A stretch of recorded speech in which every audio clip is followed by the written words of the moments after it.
What do you get when you mix a beloved franchise with a pre-existing fan base and a team of soulless corporate suits that couldn't care less about making a faithful adaptation? Well, you get this, this, this, this, this, and this. And that's not even scratching the surface. There are so many of these failed adaptations, and they always have everyone scratching their heads and wondering, why? I mean, I'd understand if they were at least making a profit, but most of these projects struggle to even break even, leading to both a critical and financial disaster, and a bad time for everyone involved. While normally I would just look at these projects and just kind of shrug my shoulders in disappointment, I knew I had to say something when it was announced that my favorite video game franchise was going to be adapted into a live-action TV show. When I heard Amazon was producing the God of War series, all the alarm bells started going off. Sure, Amazon has put out some solid original content, but they also have a history of forcing politics into certain shows, often at the expense of the story.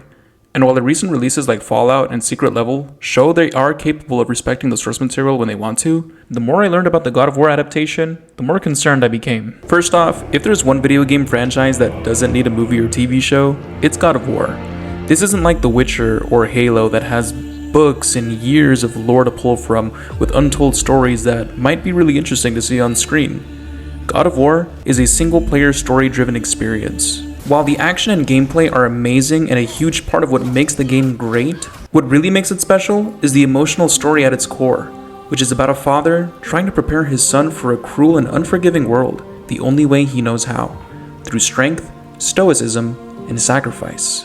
And I think most people would agree that the best way to truly immerse yourself in that story is to simply play the games yourself. But fine, we're getting a TV show whether we like it or not. Might as well hope that the show is good and they do the characters justice, right? Well, we're already not off to a great start.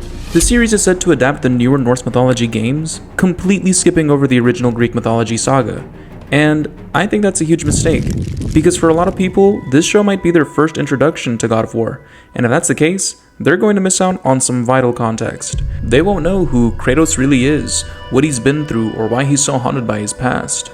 They'll be watching a man struggling to be a father without ever really knowing about the monster he used to be. But hey, if the show has already been greenlit for 2 seasons, then I'm sure they hired a showrunner who's familiar with the games, right? Someone who understands the characters, the story, and the tone. Right? Do you try to play the game? I've tried. I'm not a gamer. I've taken a stab at it, but I don't have, I grew up in the arcade era, Oh boy. This reminds me a lot of the Mortal Kombat movie that came out in 2021. Wait, is that John Jones?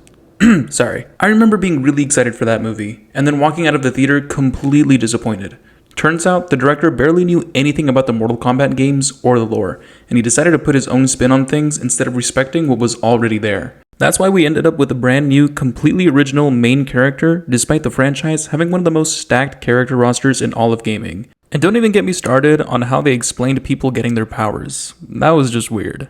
And look, I'm not saying you have to 100% platinum every game to direct a show, but if you're adapting one of the most emotionally rich and brutally complex franchises in gaming, maybe, just maybe, you should actually know what it's about. Now, I'll give credit where it's due. Ron Moore is definitely experienced when it comes to sci-fi and fantasy. He was a producer on Star Trek The Next Generation, and he served as a showrunner for Battlestar Galactica, which is still considered to be one of the best sci-fi reboots out there. I think more recently, he's probably best known for creating the show Outlander, and while I haven't watched it myself, from what I have seen and heard, I could definitely imagine some elements carrying over pretty well into a God of War series. The production design, the costumes, the emotional storytelling, it all looks solid. And from what I understand, it's a character-driven narrative, which is exactly what a story like God of War needs. That said, it's still a big leap from time-traveling romance to the brutal mythological world of Kratos. So while I'm open to being pleasantly surprised, I'm also not setting my expectations too high.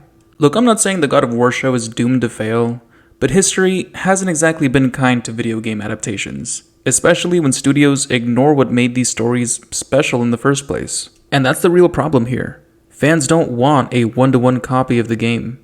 They just want a show that understands the heart of the story and respects the character arcs that made God of War so iconic. When you skip over Kratos' brutal past, put someone in charge who hasn't played the games, and treat it like just another fantasy IP to milk for views, you're already setting the whole thing up to miss the mark. I really hope I'm wrong. I hope Amazon knocks it out of the park and delivers something fans can actually be proud of. But if recent history has taught us anything, well, let's just say, I'm not holding my breath. And hey, if all else fails, we'll always have the games. And Christopher Judge saying, Boy. Let me know what you guys think. Are you excited for the new God of War show coming up? Or are you more worried like me? Also, who do you guys think should play Kratos? Personally, I think it's a no-brainer and they should get the Dutch Giant. But maybe that's just me. If you liked this video and want more content just like it, be sure to hit that like and subscribe button. Until next time, and see ya.